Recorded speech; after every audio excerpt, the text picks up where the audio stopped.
नमस्कार दोस्तों, मैं मनोज मौर्य साइंस वाला यूट्यूब चैनल पर आपका स्वागत करते हैं। आज हम पढ़ेंगे एंजाइम के बारे में। एंजाइम क्या होते हैं, कहाँ पाए जाते हैं, कैसे बनते हैं और कहाँ बनते हैं और इनका हमारे दैनिक जीवन में या हमारे शरीर में क्या काम होता है।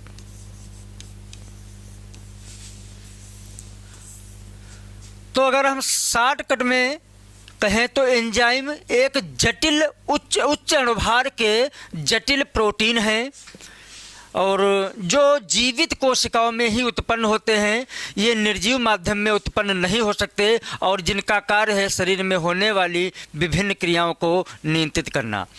जैसे हम रासायनिक अभिक्रियाओं को उत्प्रेरकों के द्वारा नियंत्रित करते हैं, ठीक उसी प्रकार से शरीर के अंदर जो रासायनिक जो अभिक्रियाएं होती हैं जिनको हम जैविक अभिक्रिया कहते हैं, तो हम ये कह सकते हैं कि जैविक अभिक्रियाओं को नियंत्रित करने वाले उत्प्रेरकों को ही हम एंजाइम कहते हैं। रासायनिक अभिक्रियाओं को जो पदार्थ उत्प्रेरित नियंत्रित करते हैं उनको तो उत्प्रेरक कहते हैं। ठीक उसी प्रकार से जैविक क्रियाओं को जो पदार्थ नियंत्रित करते हैं ऐसे उत्प्रेरक पदार्थों को ही हम एंजाइम कहते हैं। इनकी शर्त यह है केवल कि ये केवल जीवित कोशिकाओं में ही उत्पन्न हो सकते हैं, निर्जीव माध्यम में इनको उत्पन्न नहीं किया जा सकता। ये जीवों के शरीर में और पेड़ पौधों में उत्पन्न होते हैं जो कि एक प्रोटीन है। ये उच्च अणुभार के एक जटिल प्रोटीन होते हैं। इनके कार्य विशेष क्रियाओं को नियंत्रित करना है। एक एंजाइम एक ही अभिक्रिया को नियंत्रित करता है जबकि एक उत्प्रेरक एक से अधिक अभिक्रियाओं को नियंत्रित कर देता है। ये थोड़ा एंजाइम और उत्प्रेरक में अंतर भी हो गया आपका कि एंजाइम जो है वो है जो केवल जैविक क्रियाओं को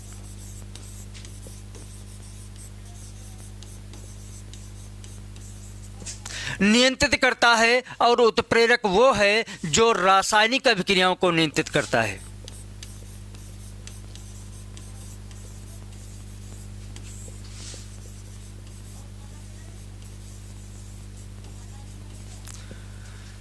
रासायनिक अभिक्रिया क्या है? जो निर्जीव माध्यम में होती है।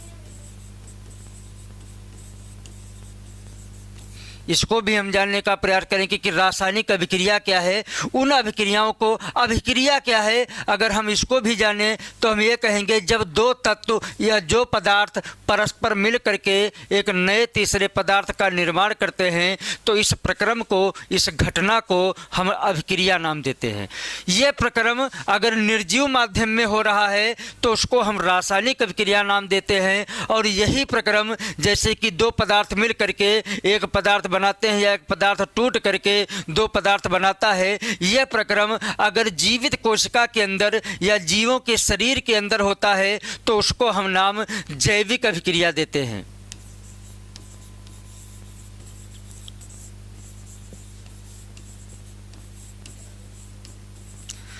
जो पदार्थ जैविक अभिक्रियाओं को नियंत्रित करते हैं उनको एंजाइम और जो रासायनिक अभिक्रियाओं को नियंत्रित करते हैं उनको हम उत्प्रेरक करते हैं। इसके अलावा एंजाइम और उत्प्रेरक में कुछ और अंतर हैं, वो भी हम आपको बताएंगे। एंजाइम जो हैं इनका एक अनुकूलन ताप दाब होता है।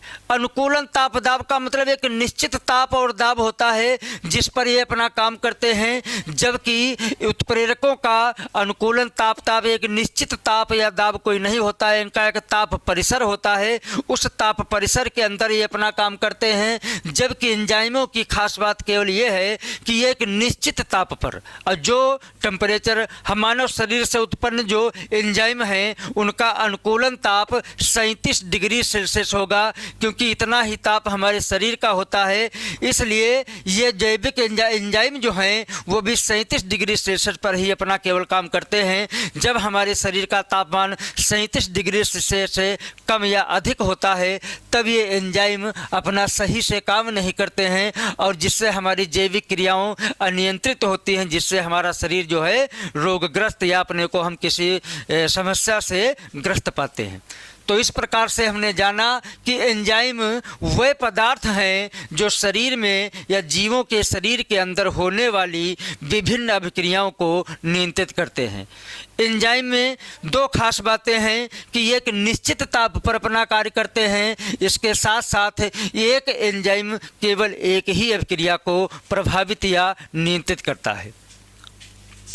तो इस प्रकार हमने एंजाइम के बारे में जाना।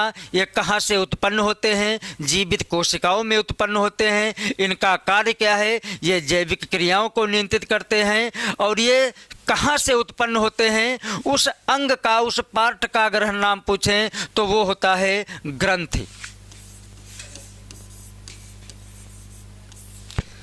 एंजाइम जीवों के जिस भाग से स्रावित होते हैं उस भाग का नाम, उस अंग का नाम है ग्रंथि।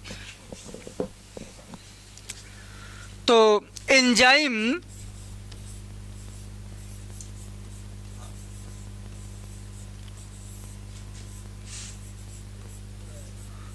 उत्पन्न कहाँ से होते हैं? तो एंजाइम सजीवों के शरीर के जिस भाग से उत्पन्न होते हैं उस भाग को हम क्या कहते हैं? ग्रंथि।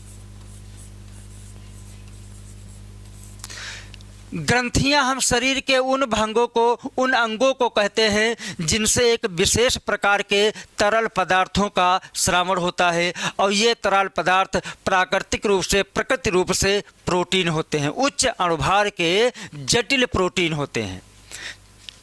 तो ऐसे अंग जिनसे एक निश्चित प्रकार के तरल स्रावित होते हैं, ऐसे अंगों को हम ग्रंथियां कहते हैं। और इन ग्रंथियों से अलग अलग ग्रंथियां हमारे शरीर में होती हैं। उन ग्रंथियों से अनेक एंजाइम स्रावित होते हैं जो हमारी जैविक क्रियाओं को नियंत्रित करते हैं। अब कुछ एंजाइमों के नाम और उनसे कौन सी अभिक्रिया नियंत्रित होती है हम ये जानेंगे। जैसे एक एंजाइम है डाइस्टेस।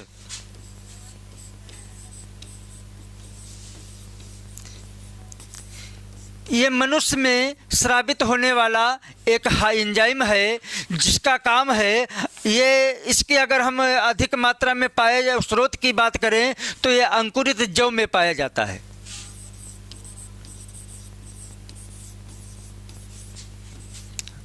अगर हम डाइस्टेस एंजाइम के कार्य की बात करें तो ये स्टार्च को कार्बोहाइड्रेट में, माल्टोस में बदलता है।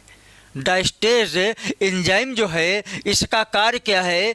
ये स्टार्च को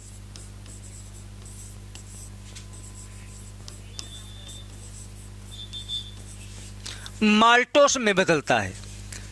ये डाइस्टेस एंजाइम ये अंकुरित जौ में सबसे अधिक मात्रा में या सबसे सुगम तरीके से पाया जाता है, जिसका कार्य है स्टार्च को माल्टोस में बदलना। तो इस प्रकार हमने एंजाइम के बारे में जाना। एंजाइम क्या है? एंजाइम जटिल उच्च अणुभार के प्रोटीन हैं। ये कहाँ से स्रावित होते हैं? ये जीवों के शरीर की ग्रंथियों से स्रावित होते हैं। इनका कार्य क्या है? ये विभिन्न प्रकार की जैविक क्रियाओं को नियंत्रित करते हैं। और इनकी विशेषता क्या है? तो इनकी विशेषता ये है कि एक निश्चित ताप पर और कार्य करते हैं और एक एंजाइम केवल एक ही जैविक क्रिया को नियंत्रित करता है। धन्यवाद।